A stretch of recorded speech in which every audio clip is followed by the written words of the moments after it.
जिले में वैसे तो तमाम ऐतिहासिक इमारतें और धार्मिक स्थल मौजूद हैं, लेकिन शहर में मौजूद एक ऐतिहासिक चर्च आज भी आकर्षण का केंद्र बना हुआ है। ऐसा चर्च जहां हजारों की संख्या में लोग आते हैं।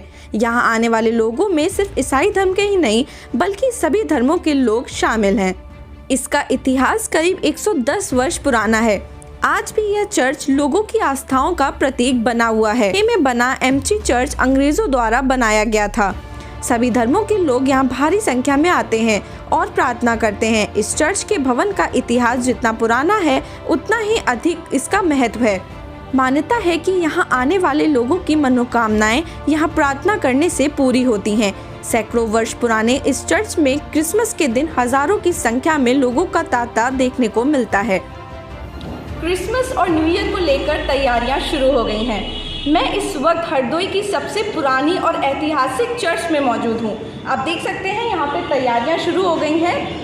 25 दिसंबर को बस 2 ही दिन रह गए हैं और उसको लेकर जोरों शोरों से तैयारियां चल रही हैं। आप देख सकते हैं किस तरीके से यहाँ पे कॉन्गो रखा हुआ है, जिसको लोग प्रेयर करते टाइम बजाएंगे, सॉन्ग गाएंगे और इसको सेलिब्रेट करेंगे, क्योंकि 25 दिसंबर को ईसाई धर्म का एक बहुत बड़ा फेस्टिवल माना जाता है और आप ये भी कह सकते हैं कि वो साल का आखिरी फेस्टिवल है। तो उसको लेकर लोगों में काफ़ी क्रेज़ रहता है। बच्चों में भी क्रिसमस को लेकर काफ़ी क्रेज़ रहता है।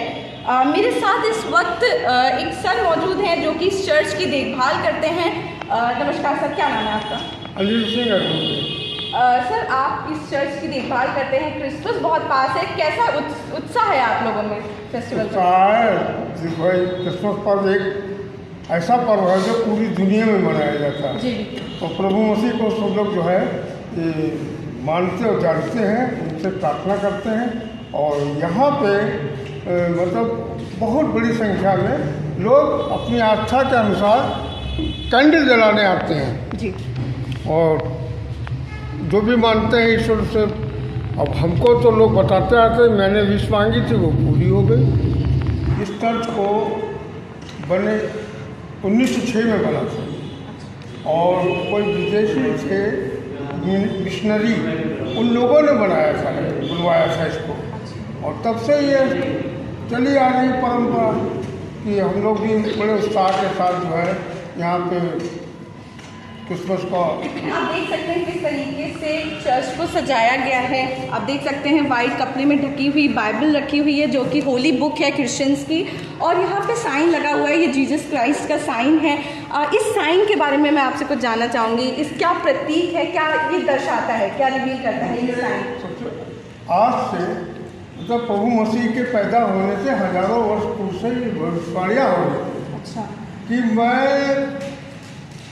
क्योंकि परमेश्वर ने जब देखा कि इतने लड़ाई झगड़े होते हैं, पापियों का नाश करते हैं हम लोग, और फिर भी जो है परमेश्वर पापियों का नाश करता है और उसके बाद भी पाप बढ़ता जा रहा है दुनिया के अंदर, तो उन्होंने मतलब हमेशा जो महापुरुष हुए हैं उन्होंने भविष्यवाणी की है कि मैं तुमको एक पुत्र दूंगा, मैं तुमको ऐसा पुत्र दूंगा ताकि जो कोई उस पर विश्वास करे वो नाश न हो वरन अनंत जीवन पाए। और रही बात उसकी है कि प्रभु मसीह पैदा हुए और उन्होंने दुनिया में एक से एक आश्चर्य कर्म किए कि उन्होंने कोढ़ियों को चंगा किया, मुर्दों को जिंदा किया और भी दुष्टात्माओं को उन्होंने निकाला। तो एक सवाल अभी आपने पूछा था कि साइन का साइन के बारे में कि ये जो प्रतीक है प्रभु मसीह का, उस पर उन्होंने हम पापियों को बचाने के लिए ताकि जो हम नाश न हो वरन अनंत जीवन पाए, उसी लिए इस मतलब प्रशासन ने उनको भेदभाव करके उनको इस क्रूस पर चढ़ाया। जी हाँ, और वहाँ पे इनके पंजर भी भोंका गया, हाँ, कीले गाड़ी गई। तो कहते हैं कि वहाँ पर उन्होंने हम सब पापियों के पापों को हर लिया कि ताकि जो उस पर विश्वास करे वो नाश न हो वरन अनंत जीवन पाए। तो इसलिए जो कहते हैं कि उनको इसकी महत्व है कि उनसे कहते हैं प्रभु मसीह का कहना ये है कि मांगोगे तो तुम पाओ। तो हम लोग मांगते हैं, हम लोग को मिलता है। आपने सुना किस तरीके से उन्होंने बताया कि इस चर्च की कितनी मान्यता है। लोग 25 दिसंबर को यहाँ आते हैं, अपनी विश मांगते हैं, कैंडल जलाते हैं और उनका कहना है कि वो जो विश मांगते हैं वो इस चर्च में पूरी होती है। हमारे साथ और भी लोग हैं चर्च के जिनसे हम बात करेंगे हार को लेकर, इस फेस्टिवल को लेकर। सर नमस्कार, क्या नाम है आपका? ABC सर जी, ये बताइए कि किस तरीके से तैयारियाँ चल रही है, कितना उत्साह है आप लोगों में?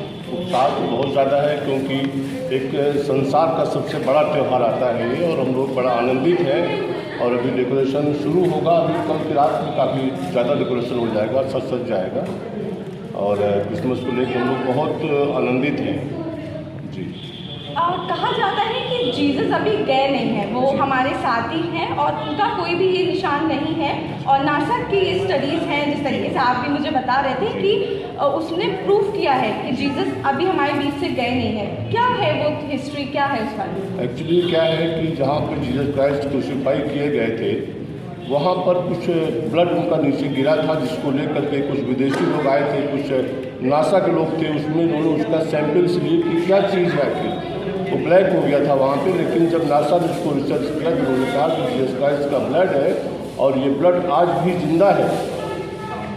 इसके अंदर DNA के अनुसार 23% की सिर्फ मदर का हिस्सा आया है, फादर का कोई उसका अंश नहीं है DNA में। मैं अपने जो व्यूअर्स हैं उनको बता दूं कि जो जीसस जब बॉर्न हुए थे तो मतलब वो सिर्फ वो सिंगल मदर के एक सन थे, लाइक मरियम उनकी माँ थी और वो उनके ही सन थे और उनको एक ब्लेस्ड चाइल्ड के रूप में जाना जाता है। जी सर, मैं सही कह रही हूँ? ठीक है, बिल्कुल। सर, जो एक क्रिसमस है उसमें बच्चों का बहुत बड़ा रोल रहता है, उनको बड़ी खुशी होती है क्रिसमस जब आता है क्योंकि उनके लिए सेंटा गिफ्ट लेकर आएगा। तो वो सेंटा का क्या रोल है? क्या बाइबल में सेंटा का जिक्र हुआ है या क्या? नहीं, बाइबल में सेंटा का कोई जिक्र नहीं है। एक्चुअली क्रिसमस क्या है कि उपहार देने का त्यौहार होता है, उपहार देने का त्यौहार होता है। लोग एक दूसरे गिफ्ट करते हैं, चीज़ें शेयर करते हैं। तो 4th सेंचुरी में क्या हुआ था कि मायरा के इलाके में टर्किस्तान हुआ करता था, तो इसको टर्की कहते हैं अभी। वहाँ पर एक परिवार था जिसमें उनका मदर फादर थे, एक बेटा था, काफ़ी अमीर थे वो लोग। जब बेटा जवान हुआ तो उनके मदर फादर की डेथ हो गई, सारी प्रॉपर्टी उसके पास आ गई, लेकिन उस बच्चे का नेचर जो था वो गरीबों की मदद करना हुआ करता था और उसका नाम था संत निकोलस। टर्किस्तान में क्या होता था कि जो लोग कर्ज में डूब जाते थे, बहुत ज़्यादा डूब जाते थे, तो वहाँ उनको अपनी लड़कियों को उस सेठ के हाथ बेचना पड़ता था कर्ज को अदा करने के लिए। एक परिवार था जिसमें 3 बेटियां थीं और कर्जे में डूबा हुआ था परिवार, तो उस परिवार की बड़ी बेटी को बेचने की बारी आई। संत निकोलस को एक बात मालूम हुई, बेटी बड़ी उदास थी। शाम को उसने अपना मोजा धो करके, मोजा मतलब जो स्टॉकिंग होता है बड़ा वाला मोजा, वहाँ तक था मोजा, और वो उसने धो के बाहर फैला दिया कि रात में सूख जाएगा, सुबह इसको पहन के हम चले जाएंगे। लेकिन जब संत निकोलस को बात मालूम हुई तो उसने रात में चुपके से उस मोजे को उठाया, उसमें सोने की चीज़ें, तमाम कीमती चीज़ें उसके अंदर भर के उसके अंदर फेंक दिया कि हमको शो न हो कि कौन इसको मदद कर रहा है। और वो जब सुबह देखा गया तो उसके अंदर काफ़ी पैसे थे, काफ़ी चीज़ें थी, तो वो पैसा वो चुका करके उस बेटी को बिकने से उसने बचा लिया। ऐसे जब दूसरी बार बेटी की बेचने की बारी आई तो भी उसने वैसा ही किया, उसने कुछ कपड़े में बांधा सिक्के और उसके घर में फेंक दिया। जब आवाज़ आई तो उसके फादर ने उसके दौड़ के देखा तो देखा संत निकोलस जा रहा है इसे फेंक करके, है ना। तो इसलिए सेंटा क्लॉज को, संत निकोलस को ही धीमे धीमे नाम बदल के सेंटा क्लॉज हो गया वो, है ना। संत का सेंटा हो गया और निकोलस का क्लॉज हो गया, तो सेंटा क्लॉज हो गया वो। तो इसलिए हम लोग उसको आपस में करते हैं, क्योंकि उसने गिफ्ट देने की एक परंपरा थी, तो वो गिफ्ट देता था लोगों को बिना बताए हुए किसी को कि हमारा नाम ना आए लेकिन किसी की मदद भी हो जाए। इसलिए हम लोग सेंटा क्लॉज को बीच में लाते हैं और वो आज भी वही प्रचलन चलाते हैं कि वो बच्चों को गिफ्ट बांटते हैं, कुछ खाने पीने की चीज़ देते हैं, कुछ गिफ्ट बांटते हैं बच्चों को। इसलिए सेंटा क्लॉज हमारे बीच में आए। तो आपने ये स्टोरी जानी, मेरे लिए तो ये स्टोरी काफ़ी नई थी कि सेंट निकोलस को ही सेंटा क्लॉज के रूप में जाना गया, जो मतलब आपके लिए सेंटा क्लॉज वही है जो आपको तोहफा देता है, तो आपको तोहफे देने वाला सेंटा क्लॉज हो गया। तो आपने जाना किस तरीके से हरदोई का ये चर्च बना हुआ है, यहाँ पे तैयारियाँ ज़ोरों शोरों से चल रही हैं। आप भी आके 25 दिसंबर को यहाँ पे मज़ा ले सकते हैं और अपनी विशेस मांग सकते हैं। मैं आरजू सेठ,